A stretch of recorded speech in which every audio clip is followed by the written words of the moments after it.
Macron, vous connaissez Macron ? C'est un type très gentil, vraiment très gentil. J'ai dit « Emmanuel, comment allez-vous ?» Il a dit « Ça va ». J'ai dit « J'ai entendu dire que vous alliez faire payer 25% aux entreprises américaines pour qu'elles fassent des affaires au Mexique. » J'ai dit « Non, vous n'allez pas faire ça, Emmanuel. » « Non, Donald, c'est déjà passé. » Eh bien, vous feriez mieux de l'annuler, parce que si ce n'est pas le cas, vous allez payer des droits de douane de 100% sur tous les vins et champagnes expédiés aux États-Unis à partir de ce soir. Non, vous ne pouvez pas faire ça, Donald, vous ne pouvez pas faire ça. En fait, je suis en train de signer tout de suite. Non. Ok, Donald, écoutez, nous n'allons pas le faire. Fin de l'histoire, c'était si facile.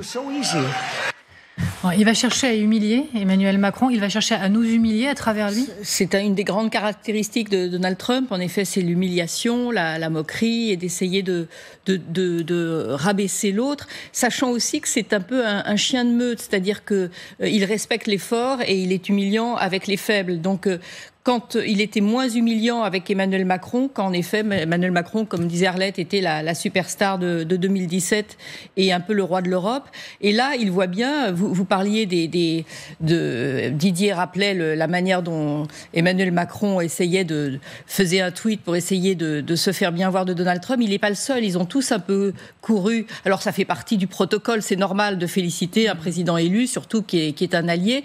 Ursula von der Leyen a aussi, elle, fait un tweet avec un adjectif de trop, à mon avis. Elle a dit qu'elle félicitait warmly, chaleureusement, le président Trump. Elle aurait pu se contenter de le féliciter. C'était pas la peine d'en rajouter. Mais on voit que là, l'Europe est en situation de faiblesse, la France est en situation de faiblesse, et que le seul qui n'a pas félicité, d'ailleurs, Donald Trump, paradoxalement, c'est son véritable ami. C'est Vladimir Poutine, qui, de manière très maligne, a essayé de montrer qu'ils n'étaient pas en connivence, alors qu'ils le sont, et de dire nous sommes en guerre avec les États-Unis. C'était aussi une manière de rappeler à Donald Trump, mon petit, tu as intérêt à faire la paix avec moi parce que sinon on n'est pas copains. Donc c'était à la fois un message dans tous les sens. Mais les autres, tous les Européens, évidemment, se sont précipités en tweet, le Britannique Keir Starmer de même d'ailleurs, pour essayer de montrer qu'ils existent à Donald Trump.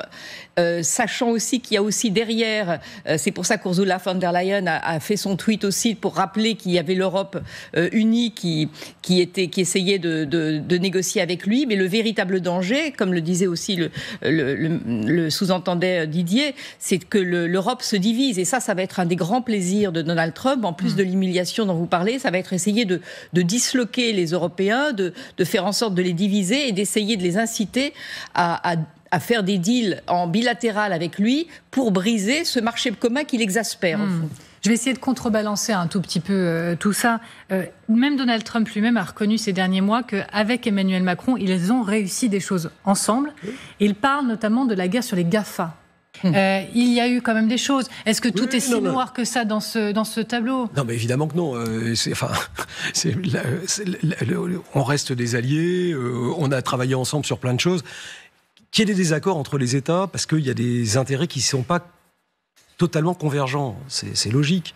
La vraie différence, c'est comment on fait vivre des alliances. Et encore une fois, dans un monde qui se tend, le rapport de force, il faut penser en rapport de force.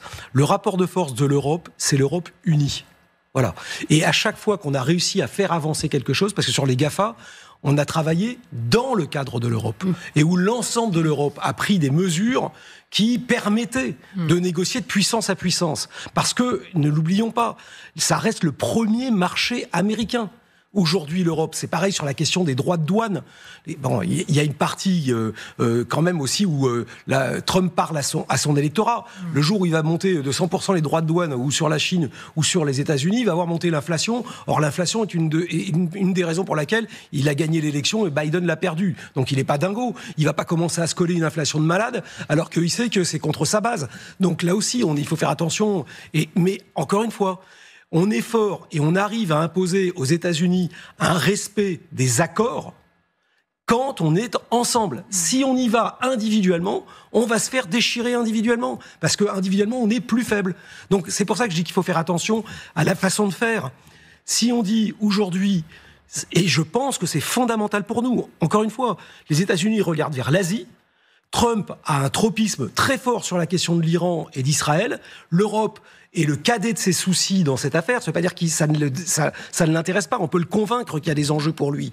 Mais ce n'est pas naturel. Donc on sera d'autant plus écouté et efficace qu'on est groupir, comme on dit bêtement. Voilà, donc il faut rester groupir. Voilà. Ça, je mets dans la liste des punchlines de Didier François. Elle commence à être assez longue, je ne vous le cache pas, ces 3 dernières années. On a retrouvé cette déclaration de Donald Trump. Alors, comme je l'ai promis, je tiens mes promesses, regardez. Vous n'avez aucune idée de ce que j'ai fait à la Maison-Blanche. J'ai arrêté les guerres avec la France. La France, vous connaissez l'histoire de la France. Ils allaient nous faire payer, pensez-y, 25% à toute l'Amérique. Je dois protéger les entreprises américaines, qu'elles nous plaisent ou non. Je n'aimais pas certaines d'entre elles. Ne pas tenir ma parole. Et autre contrepoint, et là je l'ai vu dans le HuffPost, et j'ai trouvé ça assez intéressant pour tout vous dire, le HuffPost qui dit ceci: avec Donald Trump de retour aux États-Unis, Emmanuel Macron se trouve un nouvel enjeu en réalité pour sa fin de mandat. La réélection de Donald Trump, chantre du patriotisme américain, offre à Emmanuel Macron l'occasion d'essayer de réendosser son costume de sauveur de l'Union européenne. Vous le voyez cet article. Emmanuel Macron se trouve un nouvel enjeu pour sa fin de mandat. Et après tout, effectivement, pourquoi pas? Pourquoi pas? Simplement, Emmanuel Macron a en effet le discours qu'il faut pour tenir à Donald Trump, et surtout, Emmanuel Macron est conscient de ce que disait Didier, c'est-à-dire que la France toute seule n'a aucune puissance possible sans la solidarité européenne. La souveraineté française n'existe que s'il y a une souveraineté européenne, et la grande illusion des souverainistes français, c'est de s'imaginer qu'on peut make France great again sans l'Europe, parce que la France, dans le monde tel qu'il est, divisé en grandes puissances entre la Chine, la Russie et les États-Unis, ne compte comme une cacahuète. Donc il n'y a que ce marché commun, et d'ailleurs c'est bien la raison pour laquelle Donald Trump est exaspéré par l'Union européenne, parce qu'elle lui tient tête, parce que ce marché commun est en effet un outil de pouvoir, un outil de puissance, qu'il en a besoin, que c'est le premier marché du monde et qu'il ne peut pas s'en passer. Et donc il veut à tout prix essayer de briser, comme le fait Vladimir Poutine aussi d'ailleurs, de briser l'unité européenne. Et là où Macron a un rôle à jouer en effet, c'est qu'il est malgré tout, même s'il n'a plus les moyens de l'être, parce que la France n'est pas en bon état, et notamment par ses finances publiques et par sa situation politique, mais il est la voix de l'Europe. Il est celui qui a porté les grands discours de l'Union européenne, donc peut-être qu'il peut essayer de venir là en tant un peu que leader de l'Europe, de recommencer le jeu de 2017, mais malgré tout, ça n'est pas la même France, ça n'est pas le même Macron. Arlette Chabot. C'est tout à fait juste, c'est pas la même France, effectivement c'est pas le même Macron, avec la même assise politique et en plus économiquement faible, et avec une incertitude aussi en plus pour les mois qui viennent, évidemment. Alors c'est vrai qu'il peut se retrouver un rôle, il cherche d'ailleurs, je veux dire, on a bien compris hier la rapidité avec laquelle il a félicité effectivement Donald Trump. Même que tous les grands électeurs soient acquis à Donald Trump. Oui, mais on s'est dit, voilà, Emmanuel Macron se dit, il faut effectivement que l'Europe soit incarnée à nouveau, qu'il y ait un leader, qu'il faut que l'Europe soit unie, et je repars effectivement pour ce combat pour l'Europe. C'est important et ça peut être intéressant pour lui, d'autant que là-dessus, il n'y aura pas de contradiction avec Michel Barnier. Pardon de revenir à quand même, mais Michel Barnier, c'est aussi l'Europe. Et c'est aussi une Europe unie qui doit s'unir face effectivement aux États-Unis, aux pressions américaines. Si effectivement on repart avec des Allemands qui ne pensent effectivement qu'à leur voiture, qu'à leur machine-outil ou qu'à leurs médicaments, c'est les 3 gros secteurs d'exportation d'Allemagne vers les États-Unis. Et si la France ne pense qu'à son cognac et à son vin, on est assez mal parti. Donc effectivement, Emmanuel Macron peut imaginer sur le plan français, alors qu'il cherche un rôle, retrouver un rôle et un rôle d'influence en Europe. Dans un instant, Trump le protectionniste serait-il une menace pour l'économie mondiale, pour l'économie française? Extrait.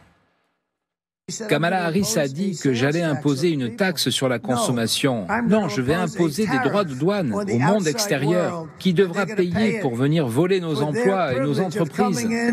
Pour moi, ces droits de douane sont les plus beaux mots du dictionnaire.